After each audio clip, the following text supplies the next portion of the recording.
Very good morning बच्चों। आज मैं एक और टॉपिक लेकर आई हूं और उसके डाउट को क्लियर करूंगी। वो मैंने लिया है कारक से। ठीक है, अपादान कारक और करण कारक दोनों का जो विभक्ति चिन्ह है वो से है। अब दोनों को हम कैसे पहचानेंगे कि कौन सा कारक है, इसमें भेद और दोनों में क्या फर्क है और उसकी पहचान कैसे होगी, तो आज हम इस पे बात करेंगे। अब ये तो हम सबको पता है कि जो हम कारक पढ़ते हैं तो कारक के हर कारक का एक नियत विभक्ति चिन्ह या परसर्ग है जो उसकी पहचान बताता है। ठीक है, तो जिसे हम पहचान करके कारक का भेद भी जानते हैं। तो करण का जो कारक चिन्ह है वो है से। अब करण का जो कारक है वो क्रिया का साधन है ना। क्रिया जिस माध्यम से हुई वो हमें बताता है करण में जो से आता है। जैसे हम कह सकते हैं कि जिस शब्द से हमें क्रिया के साधन का पता चले तो उसे हम करण कारक कहेंगे। उदाहरण मैं ले लेती हूँ ऐसे कि राम ने सांप को लाठी से मारा। अब सांप को तो मारा राम ने, बट किसकी मदद से? साधन क्या था यहाँ पे? लाठी से। तो से जो है यहाँ पर वो उससे हमें पता लगा कि यहाँ पे करण कारक है। तो आज मैं बोर्ड आपको दिखाती हूँ। यहाँ पे ये देखिए, आज हम पहचानेंगे कि कारक विभक्ति चिन्ह जो से है दोनों का ही है, करण का भी और अपादान का भी। ठीक है, तो आज हम पढ़ेंगे, जानेंगे क्रिया करण का जो से है, करण कारक हम कैसे पहचानेंगे। करण का जो से है विभक्ति चिन्ह वो क्रिया का साधन के रूप में है। ठीक है, बहुत सारे उदाहरण मैं आपको से समझा देती हूँ आपको साधन कैसे है, देखो। लेकिन अब हम सिर्फ साधन ही नहीं पढ़ेंगे, हम इसमें और भी चीजें पढ़ेंगे। ठीक है, जिससे हम और अच्छे से करण कारक को पहचान लें। तो देखिए, हम करण कारक पर ही आ रहे हैं। पहला उदाहरण है, वह कलम से लिखता है। यहां का जो ये से है ये साधन है, क्रिया का साधन। और भी है, जैसे हम पैरों से चलते हैं तो पैर भी साधन है, पैरों का जो से है वो साधन है। इसके अलावा हम करण को पहचानेंगे कारण से। कारण किसका? देखो उदाहरण से पहचानेंगे हम। विद्या से, विद्या का जो से है, विद्या से प्रतिष्ठा प्राप्त होती है। प्रतिष्ठा यानी कि रिस्पेक्ट, इज्जत। ठीक है, तो यहां का जो से है ये कारण है, तो ये भी करण कारक का है रूप। फिर है रीति। रीति यानी कि तरीका।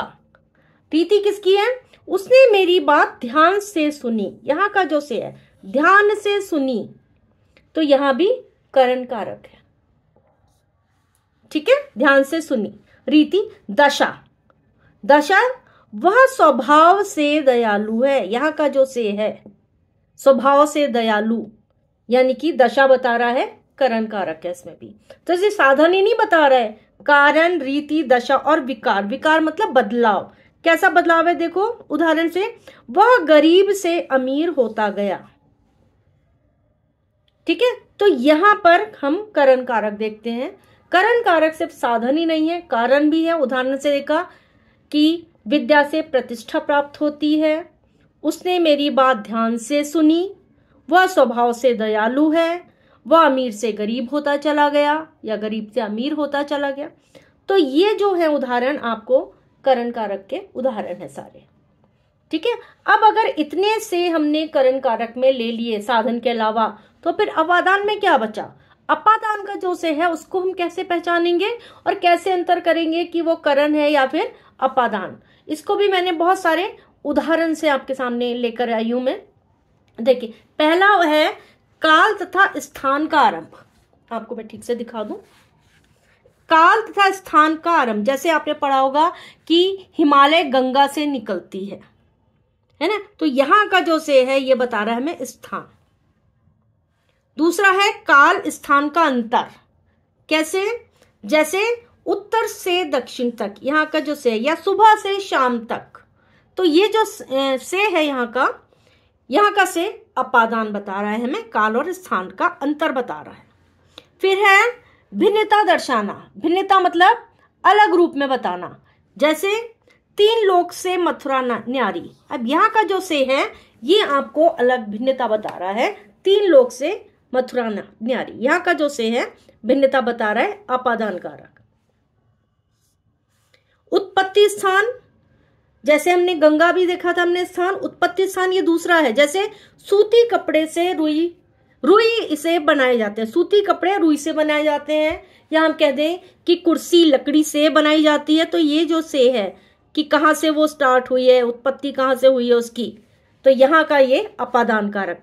इसके अलावा अलगाव तो आप सबको बहुत अच्छे से पता है, कक्षाओं में भी बताया जाता है अलगाव का। यहाँ पर मैंने दूसरा उदाहरण लिया है, आपने हमेशा पढ़ा है कि पेड़ से पत्ते गिरते हैं।